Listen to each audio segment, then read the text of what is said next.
Good morning, everybody. It's Christopher from Serene Education with you for Majors and Nuts update for the 29th of January 2014. Okay, let's have a look. Wednesday today, guys. All important day today for the US market in terms of the data.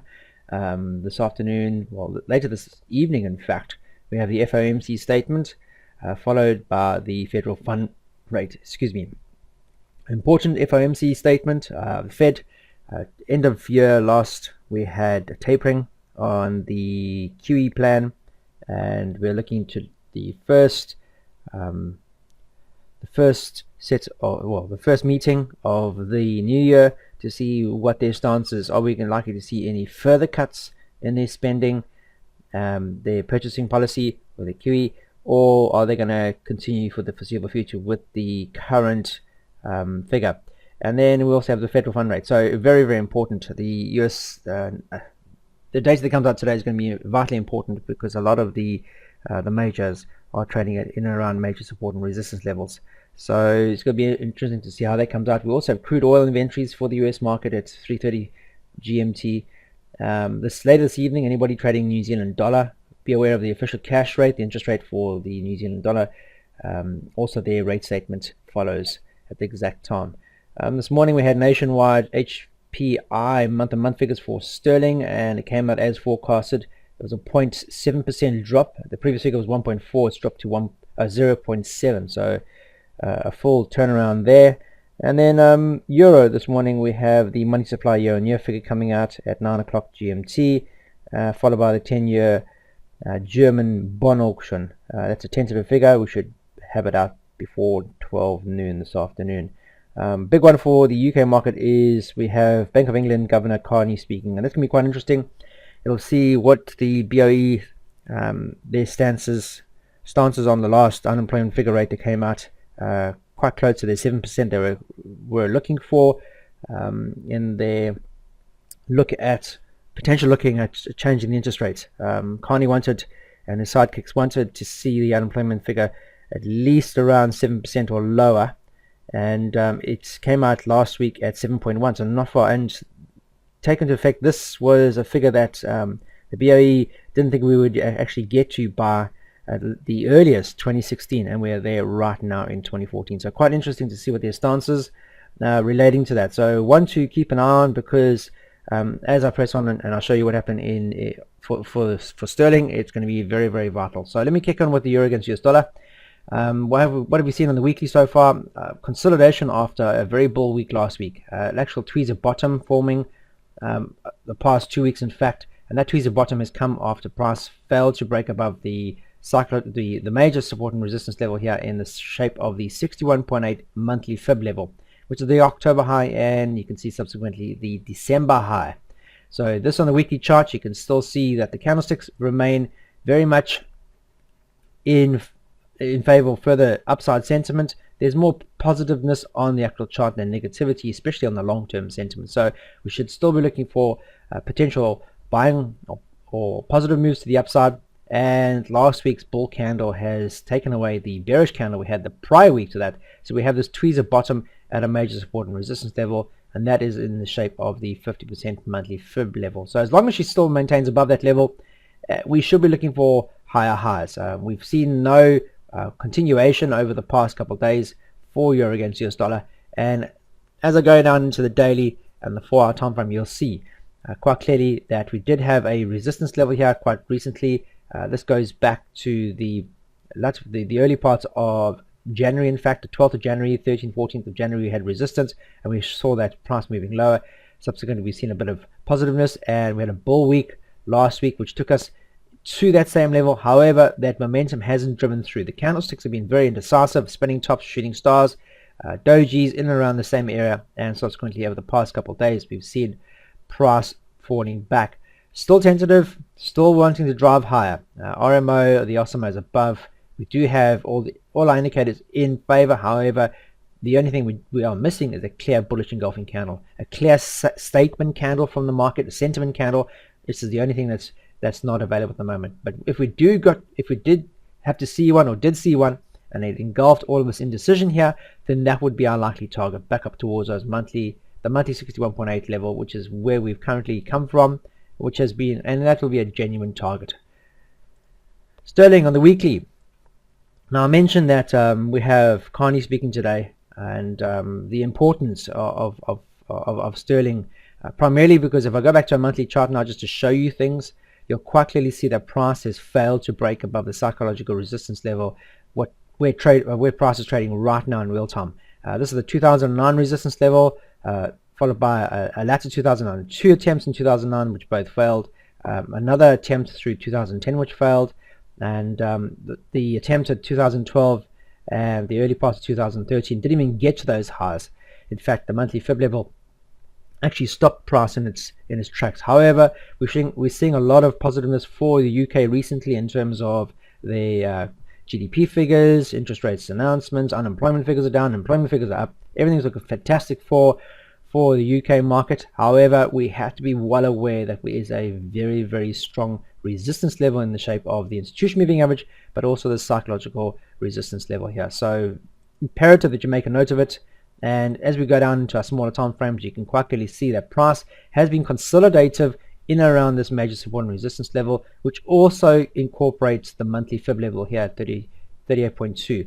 It's still telling us we should be looking for positiveness in the market, which is great. Long-term sentiment still favors the upside. However, you can start seeing there's a shift.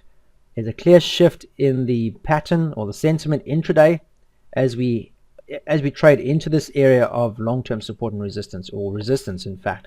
And will the news coming out today, primarily from Carney and his stance from the Bank of England, but also the US Fed rate and their FOMC statement, are we going to see further tapering on their purchasing plan, their quantitative easing plan, which is what ideally they'll probably end up wanting to do at later stage? Will they kick into drive now, as early as January, or will they leave it a couple of months and then reassess things later on? It's going to be important because the US market is always the one that we always look towards. So very, very important. Either one or two things could happen. But ideally, if sterling is to be long-term positive, we do need to get above the psychological monthly high. So January, ideally, if you want to see it happening quite soon, should get above this level as soon as possible on the monthly. As long as we can get above here and the news finds support above here, well, we find support above the psychological round number here.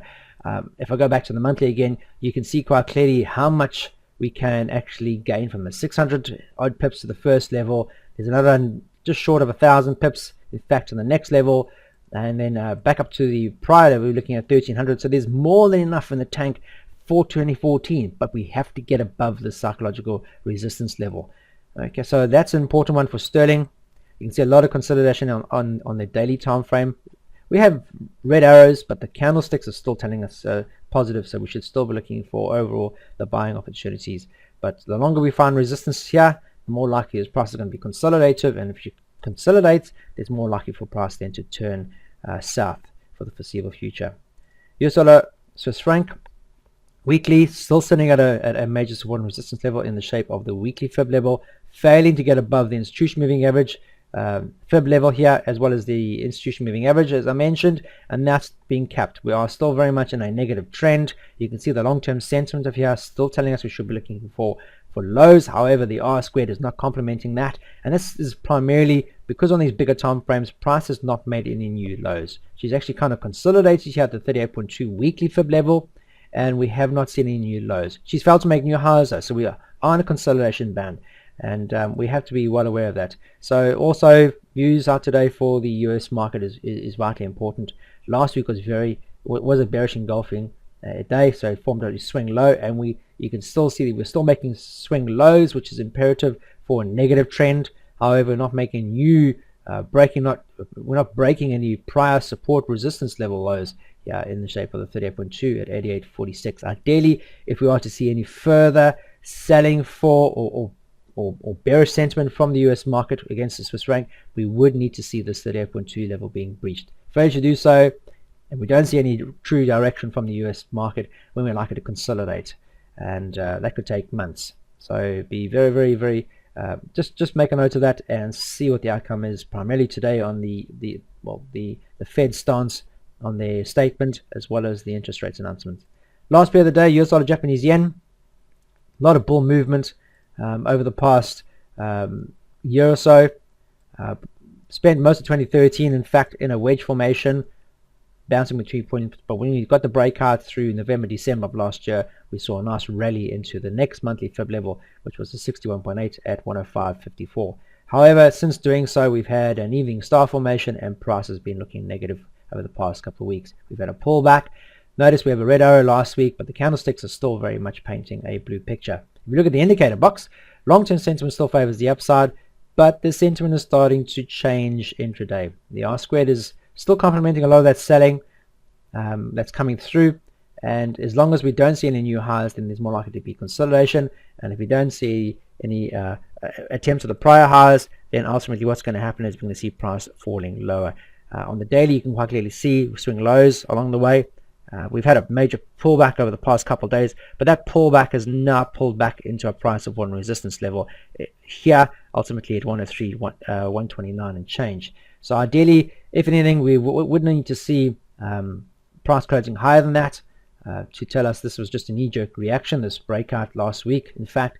And then we need to see a blue arrow. The candlesticks are already blue, RMO is already above, but we need to see the OSMO jumping higher. As you can see, we've been in this consolidator range now at the monthly fib level. You can see the OSMO has clearly fallen quite abruptly to the downside. So imperative, if we see no action here and the news today in fact comes out negative, that could push the US dollar lower again. So what we've seen recently is a breakout, the pullback, and then a continuation. And then we could look to primarily the 50% monthly fib level, fib, which is down at our institutional on our daily time frame, and that's in excess of 320 odd pips. So there's more than enough tank if we continue to see negativity playing out on this particular pair. Candlesticks are still blue, so we should still be looking for upside. If we fail to see any further upside, then ultimately what's going to happen, we're going to go further into consolidation, and the long term, the overall outcome is going to be one of negativity. So just keep that in mind. Back this all up with sound money management, guys, and you are in a winner. Okay, very, very mechanical in its approach. Got to be very mechanical in your approach, guys. Leave that emotional tie outside. Keep saying that to yourself. Okay, you have to be very, very mechanical in your approach if you are using this template. If you are using any template, okay, we don't want to speculate. We want the charts to tell us the story, and then we act accordingly. We just back it up with sound money management rules, and we let the charts do the talking. I'm going to leave you with that. Hope you have a fantastic trading day, and I will catch you guys first thing tomorrow morning. Until then, you guys trade serenely.